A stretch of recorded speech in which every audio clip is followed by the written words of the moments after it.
Welcome back to another technical deep dive here in the debug zone. Today we're tackling a big question and breaking it down with insights from other users.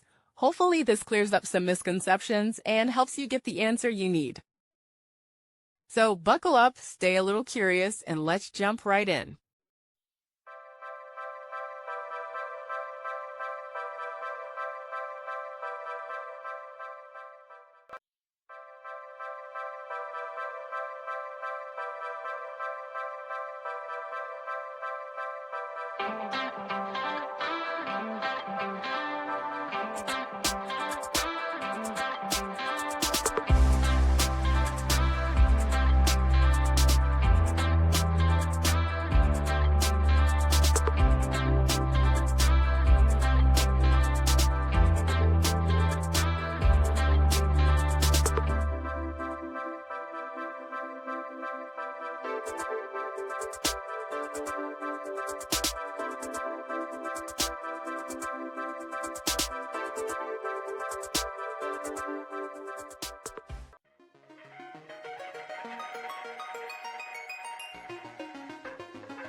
And that's a wrap.